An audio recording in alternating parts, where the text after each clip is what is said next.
Hello. This is strange to me as I don't know what to do or even how to process this. I work at a call center that takes calls for a rather large internet mobile phone company. Today was like any other day. I sit down, open the windows I need, and get ready to answer some calls. You see, I work for the retention side of things, where people call in to remove a line of business or cancel their accounts. However, we do get some calls where people want to transfer services or change their name on the account, etc. Today, I got a call to cancel an account that was canceled already. Here's how it went for context. I opened the call with my normal one. Thank you for calling, company here. My name is Eric. How can I help you? I said with confidence. A short time passed before I heard a very quiet voice say, yes, my name is Mel and I want to cancel my account. The voice coming through was surrounded by static, and her low tone made it hard to hear, but I was able to pick up what she needed. Of course, may I ask, why are you canceling today? There was a slight pause and a sigh before I heard, I can't use it anymore, so I just don't need it. She said rather weakly, like it was hard for her to speak. Oh, of course. Is there a reason why you can't use it, or are you moving? I asked with empathy. It was then there was a short pause of only about 30 seconds when I heard the voice crystal clear. No, I just cannot use it. Something about this made my spine chill. Like a primal fear of mine was just triggered and I had no way of stopping it. What? What do you mean, ma'am? I asked while being a little shaken up. I can't see anything. It's cold and wet here. Can you help me? Her voice sounded desperate and in pain, but the static was starting to flood the line. It was almost impossible to hear her, but she kept saying, help me, I'm stuck. From what I could piece together, the begging became yelling and screams of pain. At one point, I had to put my headset down because it was so loud. Loud enough for my neighbor working next to me to notice and gasp. Are you okay? He asked. Why? Yeah, just this lady isn't making much sense. I grabbed my headset and unmuted the mic and spoke again. Ma'am, I would love to help you, but I can't understand you. Can you get to a place where there is no static?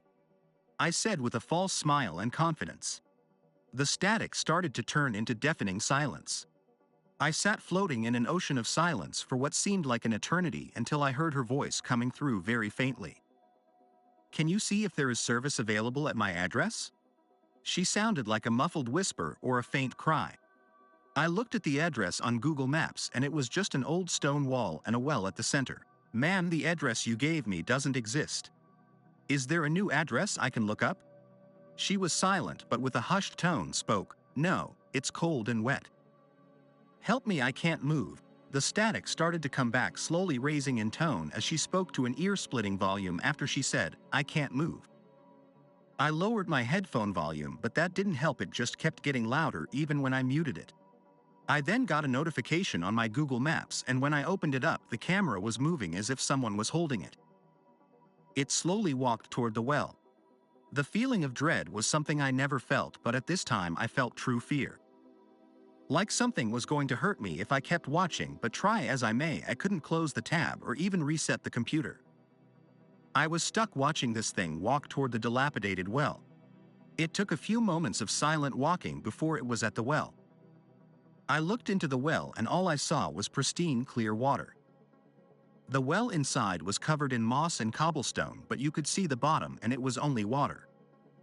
As I watched, the woman was talking over the phone again. I am there.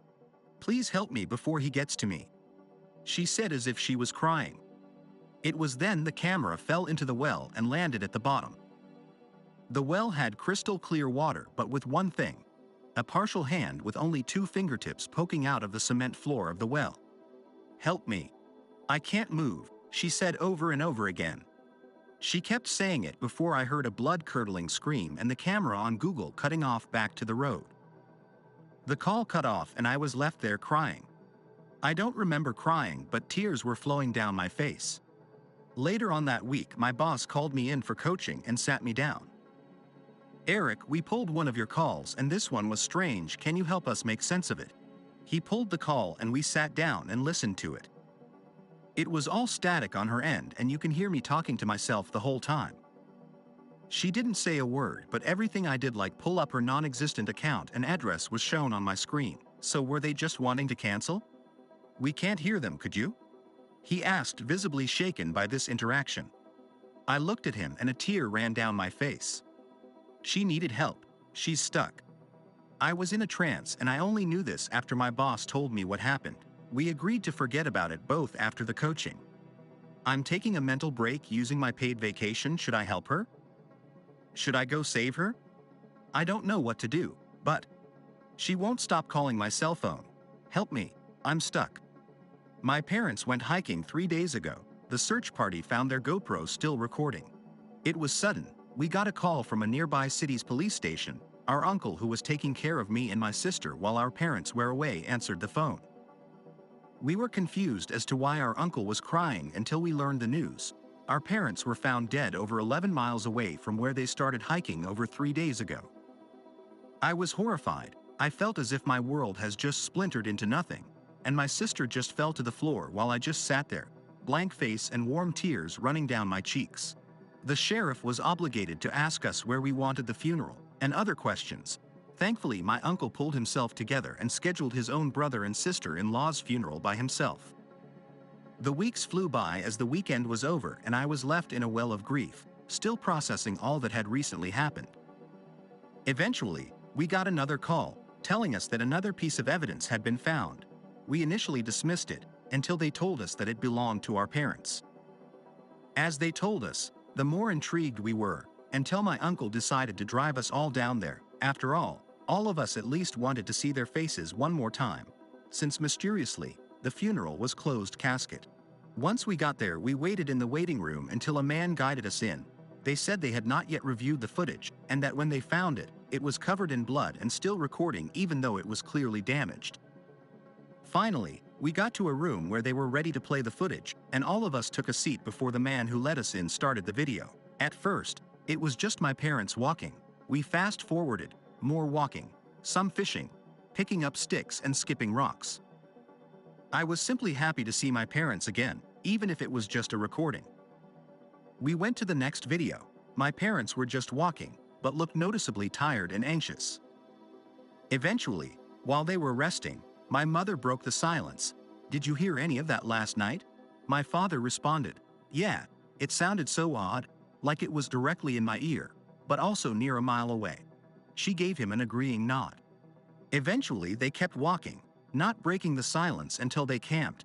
"Do you think it will happen again?" my mother asked. My father responded, "It had to have been just some animal.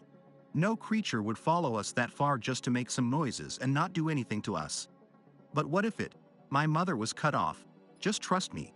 We'll leave tomorrow and forget any of this happened." My father tried to reassure her. It worked, and they went to bed. On the third day, though, something was off. My mother no longer had her bright energy accompanying her, and my father seemed to be suffering from sleep deprivation. It felt as though my parents were just husks of their former selves. And more ominous than that, there was a strange, faint background noise constantly playing for the first 3 hours. Then it just stopped. My parents looked around and seemed to sigh and become way more relaxed. Then they stopped for a food break at a small creek. It seemed good, until that noise started back up, and louder than before. This caused notable dread in my parents, as the fear in their eyes was visible. They both ran away, leaving all their food behind, as the noise kept getting louder. Eventually, my mother tripped, and her bone-chilling screams could be heard in the background as the noise seemed to stop with her. After 2 hours of non-stop running, my father ended up at our house backyard. I heard him sobbing uncontrollably. He was a mess just by the audio. He started to get it together and approach our house, until the light around him seemed to wash away, like fresh paint in reaction to water. We sat there watching this overwhelming silence and darkness, until it was broken by a faint sound. It got louder and louder, until it felt like my eardrums were about to pop. My father appeared back in the woods, but he was not alone. As he turned, a part of the screen seemed to warp and glitch out.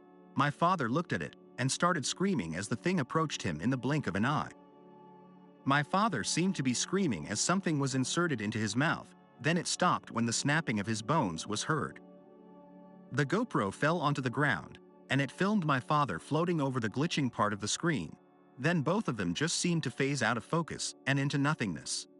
I was in shock by what I saw, and so was everyone else in the room with me. My sister was pale, and my uncle looked completely petrified.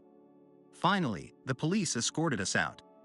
The drive home was silent, and we all seemed to not dare to speak a word, because, in the silence, we all heard it. The faint sound of the thing that killed my parents slowly approaching. It was a cold, quiet night. A lonely farmhouse under a bright full moon. In the living room was a little boy playing with his toys on the floor in front of a lit fireplace. In front of the fireplace was Asher's favorite spot to play. It was about to be 10 p.m. and he was alone with his toys. "Boom, boom, you're dead," said Asher, as he played cowboy and robbers with his toys. Suddenly, the front door opened and entered Asher's sister, Anna. She slammed the door behind her and locked it. The sound of the door slamming shut startled Asher, distracting him from his game. Asher looked up at Anna. Anna was breathing heavily and had a distressed look on her face. Before Asher could ask Anna what was wrong, Anna grabbed Asher by the arm and dragged him off the floor. "Asher, we need to go." "What? Why, Anna?" "We need to hide." Suddenly, there was a knock at the door. Anna stopped, looked at the door and looked back at Asher. "We need to hide now. Where's Mommy?" Asher asked. Anna dragged Asher into their parents' room. Once there, Anna shut the door and blocked the door with a chair. "What's going on?" Anna looked Asher in the eyes and grabbed him by the arms. "Listen, we're going to play a game, okay?" Asher nodded his head, worried. "I need you to hide, okay? Just hide." "What about you, Anna?" "Just hide." Anna yelled at Asher and then she walked towards the closet. Asher did as he was told. He crawled under his parents' bed. Anna opened the closet door and grabbed a shotgun. Seeing the gun was empty, Anna started searching for the shotgun shells. The sound of the front door being broken down is heard, the crash echoing through the hallway. Panicked, Anna kept searching. She needed to find those shells. Anna just found the box of shotgun shells when a knock came from the bedroom door. "Shit," said Anna, glancing back at the door. A voice came from the other side of the door. "Anna, it's Mother." "Let me in," said the voice. "You're not my mother anymore," replies Anna. Anna began loading the shells into the shotgun. The stranger on the other side of the door began to bang on the door. The door's wood made crack sounds with each blow. Once the shotgun was loaded, Anna pulled the gun's hammer back, making a click sound, and aimed the gun at the door. The banging at the door stopped. Asher laid underneath the bed, holding his breath in suspense. All Asher could see was his sister's feet. Anna kept the gun aimed at the door. Seconds became minutes, minutes which felt like hours. Nothing happened. The banging at the door had ceased and there was a now heavy silence now in the room. Anna's arms started to get tired as she held the shotgun, aiming it steadily towards the door. "Is it gone?" Asher asked. Anna hesitated to reply. "I don't know." Before Anna could finish her sentence, the window behind Anna shattered, sprinkling the floor with shards of glass. The gun went off. Asher, scared, covered his ears and shut his eyes. That was all he could do. Asher wanted to cry. Tears streamed down his cheeks. He tried to think about his favorite cowboy toy, a sheriff. He tried to focus on that and ignore the chaos of the current moment. Asher's concentration was broken, however, when he heard his name spoken. "Asher! Asher!" He heard a voice say, coming from within the room. Asher kept his eyes closed, but he removed his hands from his ears. Asher heard the wooden floorboards creak. He heard the removal of the chair blocking the door and then heard the bedroom door be unlocked and opened. "Asher, listen to Mommy. Come out," said the stranger as they left the room. Asher heard the creaking sound of the floorboards. The sound becomes distant. Asher opened his eyes. In front of him was his sister Anna, laying on the floor. Her eyes were looking in his direction, wide open. Blood was dripping from her mouth. Asher wanted to cry. He wanted to call his sister's name, but he knew she was dead. Asher was startled when he heard the stranger's footsteps running down the hall. Asher didn't move. Fear kept him still under the bed. Then Asher remembered the shotgun. Maybe if he'd get a hold of the shotgun, he could make it to the kitchen and call for help. Asher mustered up some courage and slowly made his way out from under the bed. He slowly crawled over his sister, making his way towards the gun. Asher kept his eyes on the doorway, fearful that at any moment the stranger could return. Asher reached the gun. Although heavy, he managed to lift it up. The shotgun was empty, but Asher knew how to load it since he had seen cowboys do it in Western movies on television. Luckily, the shells weren't hard to find. They were scattered on the floor. Asher carefully loaded the shotgun as quietly as possible and made his way to the door. Asher peeked into the hallway.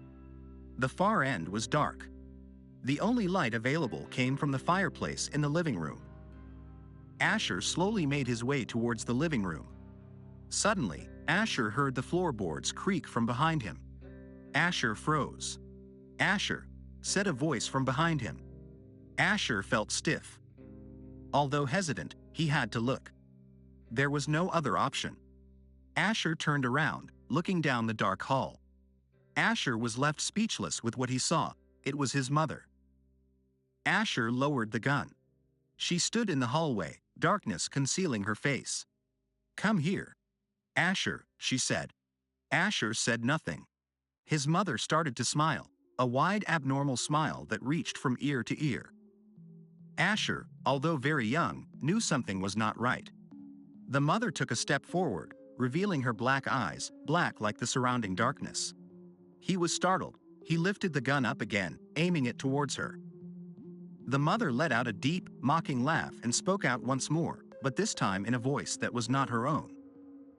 "You won't shoot your mother," she said, before lunging at the child at great speed. Boy managed to pull the trigger just in time. The recoil of the gun sent him falling back, knocking the air out of him. After regaining his composure, he got back on his feet. In front of Asher lied his mother on the floor, bleeding out. Whatever it was that invaded her body was gone, and she was as well. Tears streamed down Asher's cheek. He felt horrible, but he had not option. He quickly made his way to the kitchen to the house phone. An operator at the county police station received Asher's call. She tried to calm Asher, who was sobbing and speaking frantically. She managed to get the address and told Asher not to worry, help would be on the way. 20 minutes later, a patrol car arrived at the Fowlers' home. They exited the vehicle and approached the entrance of the home. Officer Deber observed the front entrance door. It was torn down and had claw markings. "Sheriff's office, make yourselves known," yelled Officer Deber into the home, but there was no response. Officer Deber signaled to his partner to follow him. They entered with their guns out. In the hall, they found the mother, Charlene Fowler, who died from a shotgun blast to the chest.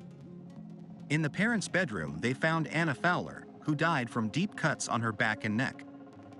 In the kitchen, Officer Deber found the source of the call. Asher Fowler lied on the kitchen floor, dead. Officer Deber could bear to look at what was left of Asher's body. What bothered Officer Deber the most was that Asher was still holding on to Hal's phone in his hand. If only they had gotten there sooner. Soon after, an ambulance arrived to pick up the bodies of Asher Fowler, Anna Fowler, and Ms. Charlene Fowler. They never found the body of the husband, Mr. Oliver Fowler. What exactly led to the events of that night are unknown, but it's an event that haunted the local residents for years. The search for Oliver Fowler continues.